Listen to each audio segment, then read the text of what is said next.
हमारी से मास्टर विजय सिंह जी। देखिए आज की जो मीटिंग थी हमारी सोच ये थी ना अखबार वालों को पता चले, ना टीवी वालों को पता चले, ना प्रशासन को पता चले,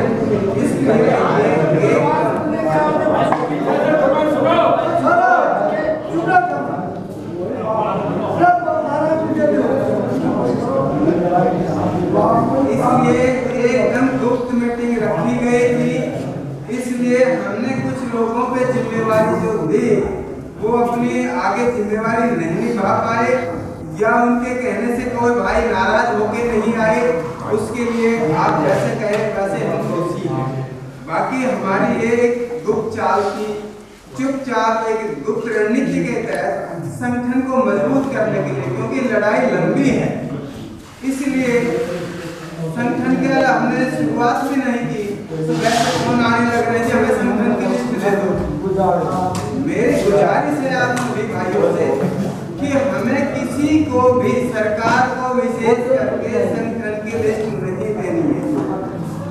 किसी भाई के फोन नंबर नहीं देने हैं, किसको क्या पदवी दी गई है वो किसी सरकार से शेयर नहीं करना है।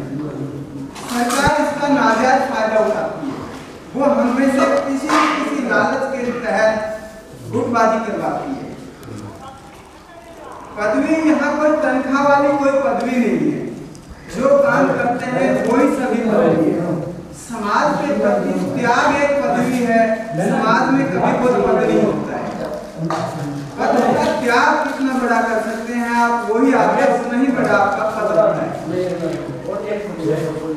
अब आगे बात संगठन की। जैसे 17 मार्च को आरक्षण सुप्रीम कोर्ट ने रद्द किया, उसी समय से बात उठने लगी। मेरी भी अपनी मजबूरी थी। मलिक साहब ने डेडलाइन दे दी कि 30 जून से पहले सेमिनार को खड़ा करना ही करना है। मैं उस तारीख तक भी नहीं कर पाया, मैं समय मांगता रहा, हमारे एग्जाम चलते रहे।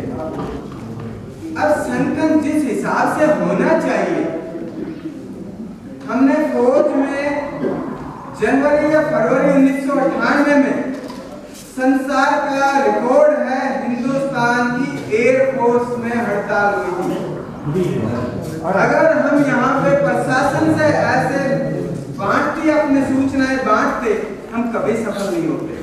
हमने सरकार का ही तंत्र इस्तेमाल किया, सरकार के ही खिलाफ आंदोलन किया और हम उसमें कामयाब हुए। अगर हम अपनी छोटी छोटी बातें प्रशासन को बताएंगे, सरकार उनको खरीद लेगी, कोई ना कोई लालची मिल ही जाता है और संगठन कमजोर होता है, मजबूत नहीं होता है। मेरा सुझाव, हो सकता है मैं गलत, लेकिन मेरा अनुभव ये है कि बार बार संगठन जो टूटे हैं वो लालच के स्वार्थ की वजह से टूटे हैं। चाहे वो हनुमान जी अलग हुए हों, चाहे कोई और अलग हुए हों, अपना साठ-गांठ किया और अलग। मलिक साहब पे जब जिम्मेवारी डाली गई थी तब ये आया था कि भाई पैसा कौन खर्च कर सकता है समाज के लिए। मलिक साहब को आरक्षण की भूख नहीं थी, कॉर्पोरेट जगत से है मलिक साहब, कंपनियों के मालिक हैं, इनको बिल्कुल भी आरक्षण की जरूरत नहीं थी।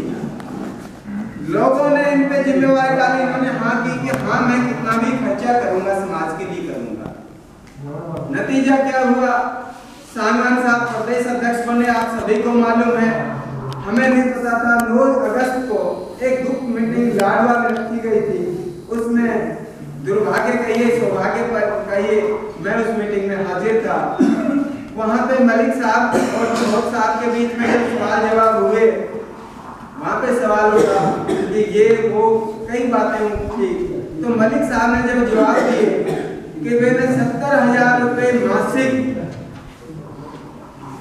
सांगवान को देता था या नहीं, वहाँ पे हाँ भरी गई, हाँ सांगवान को 70,000 रुपए मासिक देते। 70,000 रुपए महीना के मलिक साहब से लेते थे सांगवान साहब।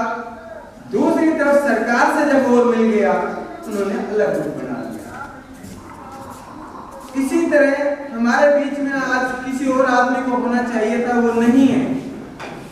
उसका कारण भी यही है, उसने उसने सरकार से पेट्रोल पंप ले लिया, मैं नाम नहीं लूंगा कौन आदमी है वो, और वो हमारे से फिर अलग हो रहा है। जब तक समाज में इस तरह के तत्व आएंगे कि एक तरफ तो साहब से भी पैसे लेते रहे, साहब ने उनके मुंह पे बोला कि आपने लाख रुपए लिए या नहीं लिए, वो चुपचाप सुनते रहे, और दूसरी तरफ से उन्होंने सरकार से भी ले लिया।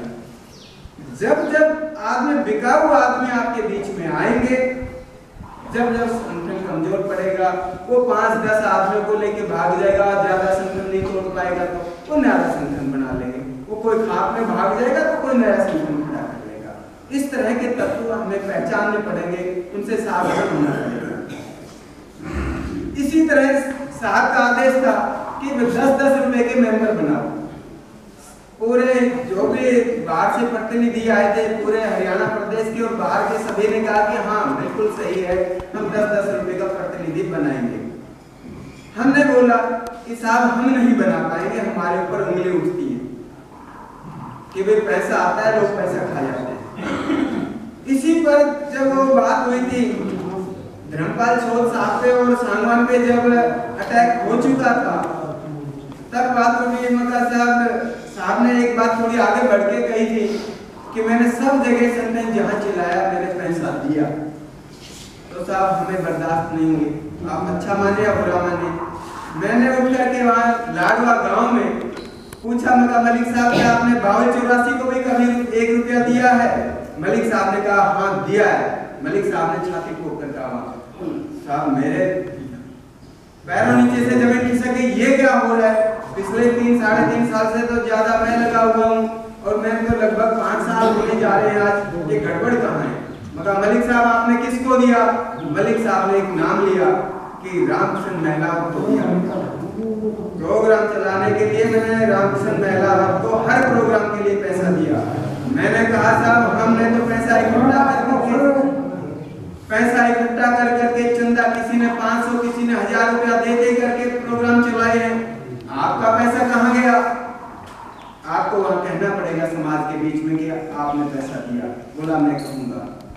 आज मलिक साहब सामने हैं, पूरा समाज बैठा है, क्या किसी भी प्रोग्राम में हमने पैसा इकट्ठा करके लगाया है या नहीं लगाया?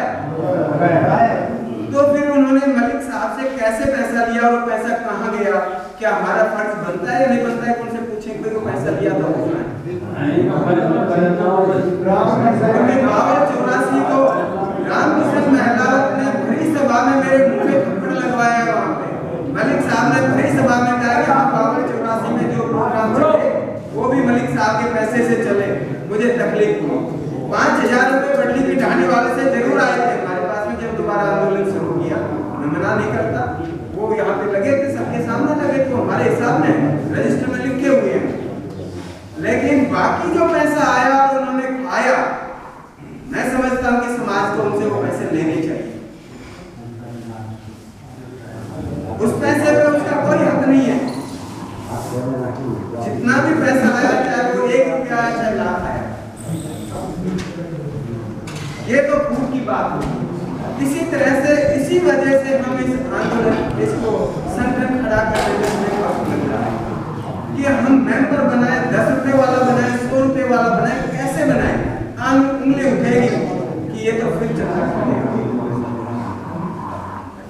इसी वजह से हम समय लेते रहे कि हर लेवल पे संगठन खड़ा करना। हम हर गांव में गए, हर गांव से हमने वॉलंटियर ढूंढे। पूरे गांव के पास जाना संभव नहीं था। पूरे गांव के पास जाया जाएगा जब आप लोग तय करेंगे। उस गांव के 5 आदमी जो हमने अभी चुने हैं इसमें, वो आज हाजिर भी नहीं है सभी तो यहाँ पे। उन आदमी को साथ लेके उन गांवों में जाएंगे। वहां पे जो हमारा सुझाव प्लान है, आप लोग आगे तो आप लोग तय करेंगे क्या करना है। हमारी जो प्लान है कि हम उन 5 आदमियों को लेके उस गांव में जाएंगे और वहां उस गांव में मुनादी करवा के और फिर वहां पे पूरे गांव के सामने उस गांव की अलग से कमेटी बनाएंगे और उसमें से एक आदमी अपने यहाँ की कमेटी में होगा। अभी हम सिर्फ 52-84 के 2 गांव हम छोड़ दें रेवाड़ी के, तो सिर्फ 52-84 है। 2 गांव हमने जो रेवाड़ी के लिए उसमें जैतड़ावास और जाटूवास है। वो इसलिए ले लिए कि वो भी रेवाड़ी के इधर ही है कि जब हम रेवाड़ी के उस तरफ बढ़ेंगे तो उस तरफ के बाद में ले लेंगे। रेवाड़ी के तरफ वाले सभी गांव हमने लिए। तो इसमें अभी आप जिले का संगठन कहें तो मैं तो समझता हूँ अभी ये जिले का संगठन नहीं है। ये 82-84 से जिरासा 2 गांव फालतू है बस। तो सर कितना पैसा दिया? साहब कितना पैसा दिया आपको? साहब बता देंगे। साहब ऐसी बात है, आज यहाँ जो भी मीटिंग हुई है सभी लोगों ने अपने तन से उसके अपने चंदा से हर चीज से मदद की, न कि रामकिशन ने यहाँ आके करी। और ये फूट भी इसीलिए हुई है जो ये 3-4 हमने मेंबर बनाए और वो यहाँ से पैसे लेके, ये भी एक जो बनी हुई है ये भी हमारे सभी भाइयों की बदौलत से बनी हुई है, न कि आप के उसके लेके हमने।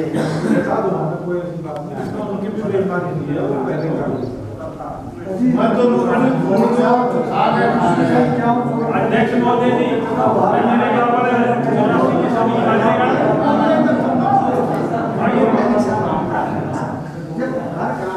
उसका पाप पारायण में दिख जाया करें। और जब ये आरक्षण चला था, जब यहाँ कोई भवन नहीं थी, पापा का एक नाम था घोषणा पापा।